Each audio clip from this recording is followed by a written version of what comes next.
The Giants have announced that GM Joe Schoen and head coach Brian Daboll will return for the 2025 season despite a 3-14 record. Co-owner John Mara emphasized continuity, while players and Eli Manning praised Daboll's leadership. With the number 3 overall draft pick and a likely focus on a new quarterback, which I don't know if Cam Ward and Shedeur Sanders may go for 1-2, who knows. The team is currently banking on the current leadership to turn things around after they had a lot of hope this season and it fell very, very flat. So here's my question to you. Was it a smart move for the Giants to retain both Daboll and Joe Schoen? Absolutely not. Both of them should have been fired. Oh! Daboll and Schoen, Wow. 3-14 season, 10-game losing streak, 11 losses in the last 12 games. Last year, they had a terrible season, too. This is even worse. They were, 6-11 last year, I think. And the only reason that these guys are still there is history, okay? The Giants have had terrible coach. They've made terrible picks and coaches, the last 2 coaches, who were both fired 2 years into their tenure. They didn't want to do it again. They wanted to give these guys another year's chance. But as Maris said, it better not be much longer. I've just about run out of patience. I'm going to have to be in a much better mood at this time next year. And so those guys have had a warning shot fired across their bow, and they're lucky that the prior coaches were even worse than them, because if it wasn't, they'd be gone. Well, here's my thing. I expect them to get fired next season. Yeah, Well, I do too. Well, no. Here's why. The Giants have the hardest strength of schedule in the NFL. Next year? At home, they have the next year, just in the entire NFL, they have the hardest strength of schedule by far. Based on this year's numbers, the opponent's winning percentage is 55.4%. That's the record. Yeah. Well, they're also 500. in a very tough division. I think the Eagles will continue to be Actually, good. I think it's 55. 56. The Commanders are an up-and-coming team. Look, they made the playoffs this year. Cinderella team. Who knows what they'll be able to do in the playoffs here? And the Cowboys, they're gonna reload somehow. They're gonna get Micah Parsons back on a contract. Dak Prescott will be back. CeeDee Lamb will be back. They'll try to find a way to add some pieces. It's gonna be very, very hard for the Giants. They got nobody really. Who have they got on their team? The defense, they brought some names in on the defensive line. They played terrible, right? They got to get a new DC for sure. And the offense is just pitiful. I mean, they have Neighbors. He's the big piece on offense. That's just one piece though. One wide receiver. They got no quarterback.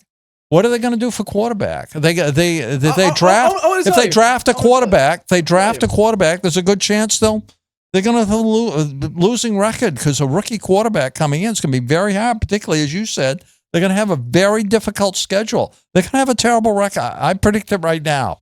They're going to have a terrible they're going to have a terrible season next year. Hold on. Do we want to do recreation, except instead of June, we'll do it in January of the upcoming season? I'm predicting right now the Giants.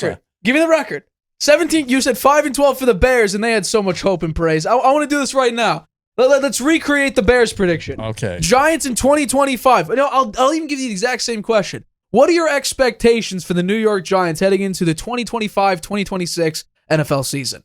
Poor. They'll be in last place in their division. They'll be one of the worst teams in the league. They'll have a very high draft pick.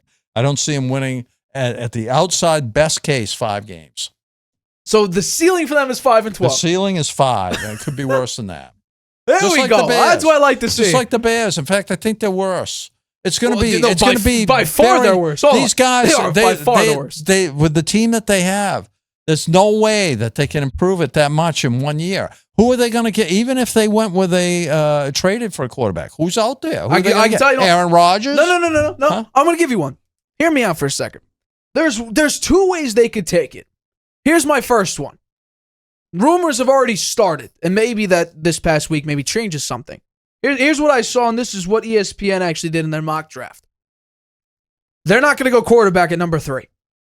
They're not. They're going to go Travis Hunter at number 3.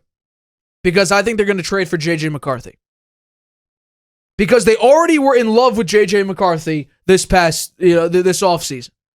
They also love Jaden Daniels. We heard the reports about J.J. McCarthy, and we saw in Hard Knocks that Brian Daboll loved Jaden Daniels. And the Patriots, they tried to trade up to the number 3 spot. The Patriots wouldn't budge.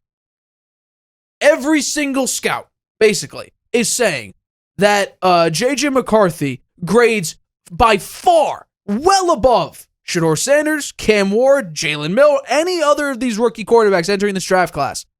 Ranks them far above, and J.J. McCarthy was the last quarterback, second to last quarterback pick in this past year's draft. So if this quarterback class is really that bad, you're not going to pick a tier 3, tier 2 quarterback at the 3rd overall pick. Okay, that's a very interesting observation and very intriguing, actually. Because not only that, you now have a wide receiver 2 and another cornerback because Travis Hunter wants to play both corner and wide receiver. He'd be a great pick, okay? But I think that in order to get J.J. McCarthy, I think the only way you're going to get J.J. McCarthy is if Sam Darnold has a great game against the Rams and beats them. He's got to win at least one playoff game because if he doesn't, they're going to say, you know what? He's the old Sam Darnold. He's not the guy that can win in a big game or in a pressure situation. He's regressed, and we've got what could be our franchise quarterback recovering from the meniscus tear.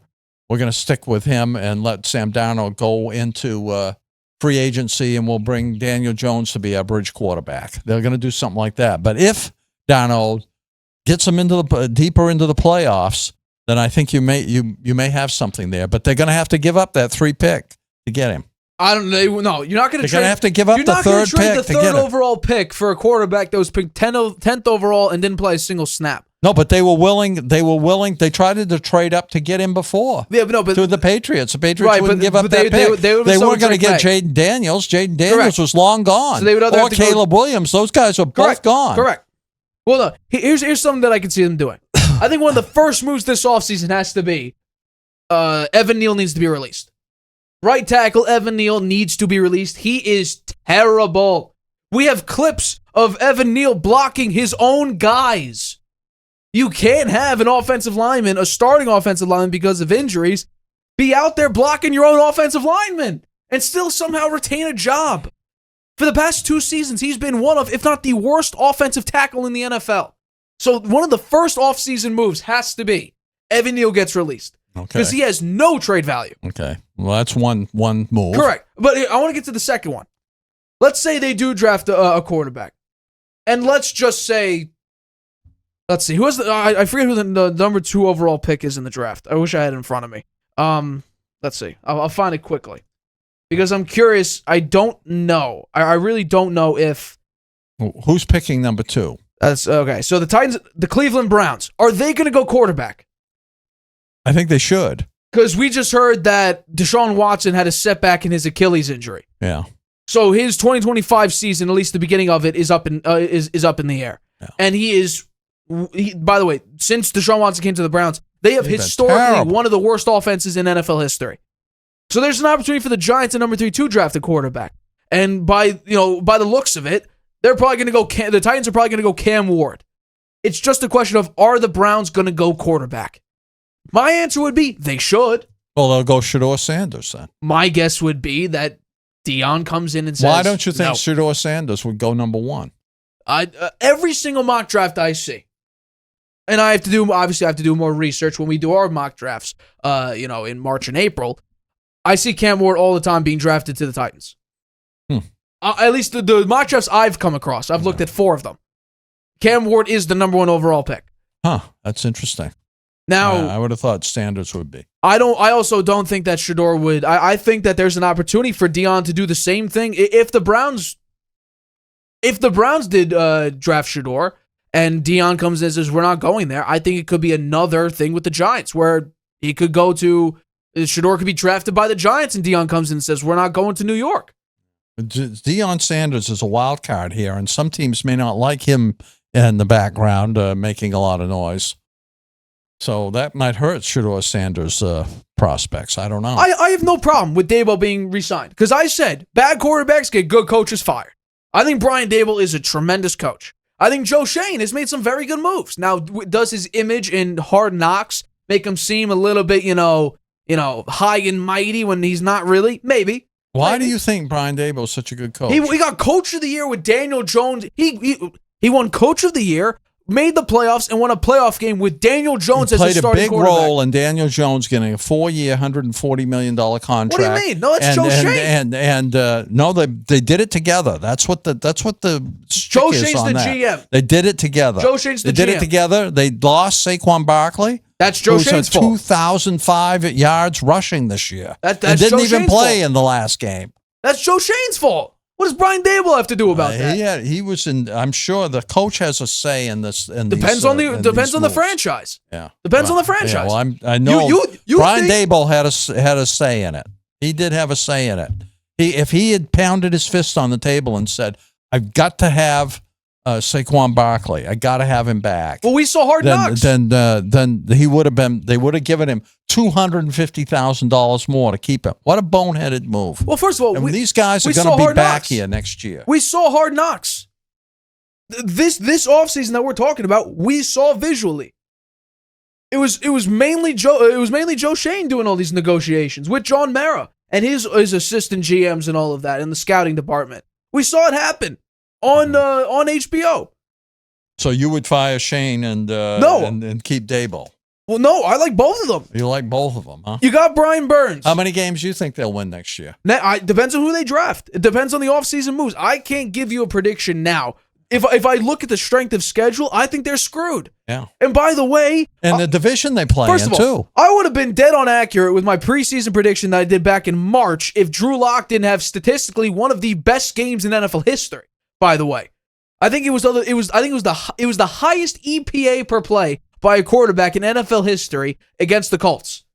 NFL history, the highest EPA per play for a quarterback. Well, he's gone. He's a unrestricted free agent. He's not going to be back. But there here's the thing: I would have had I said 2 and 15. I wouldn't let him play anyway. He's not that good. He got lucky in that game. I said 2 and 15 to end back in March for the Giants because I didn't believe in them an ounce of the time.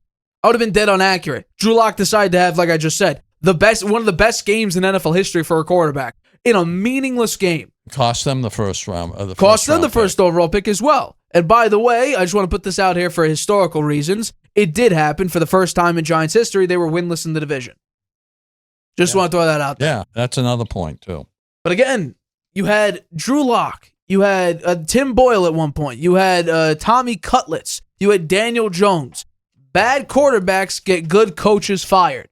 Most of the time. I want to say 85% of the time. When you have a good coach and your quarterback is lackluster, you get fired.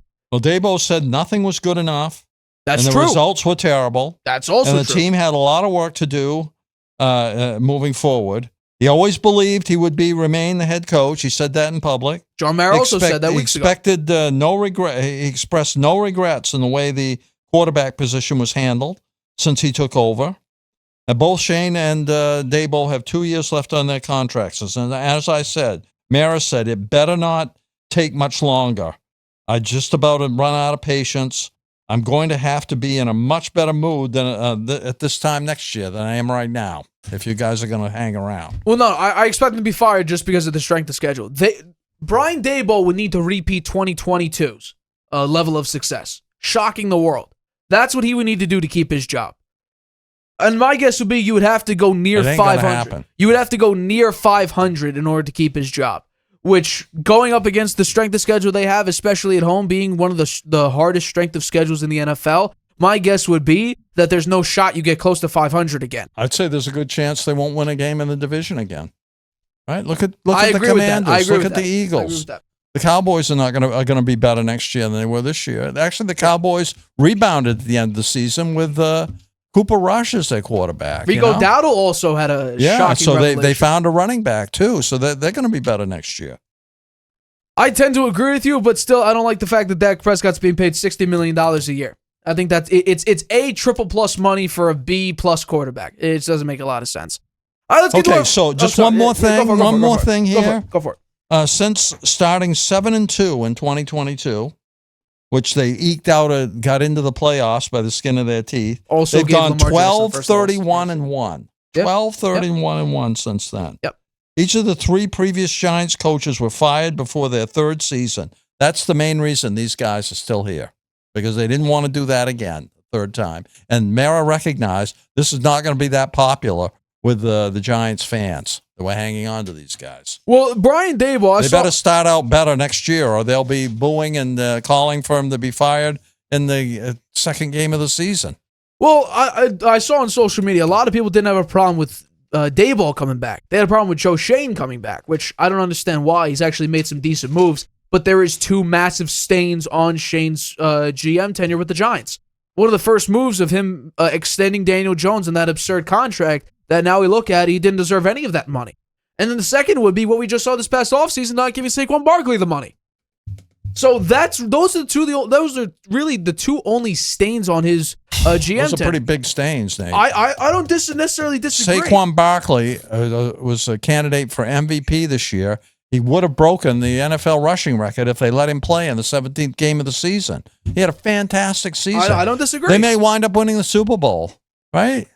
We'll see what happens then. If they go through the playoffs and he's the MVP of the playoffs, scoring touchdowns all over the place and running for hundreds of yards in every game, then they'll look even worse for the Giants. Well, here's the big thing. So are you saying, based on that argument you're trying to make, that Saquon would have had a similar production with the Giants this season if he stayed? No, he wouldn't have had as good because the Giants don't have as good offensive line. But he would have had a better season than either Tracy or Devin Singletary got relegated to being the number 2 running back. Yeah. After but both those guys, he would have had a much better season than them. I don't disagree. I absolutely don't diagree. And he wanted to be a Giant for his whole career. Correct. And we have his jersey. We have his jersey hanging up here with his signature on it. That is true. We are supporters of Saquon Barkley. Yeah. Big time.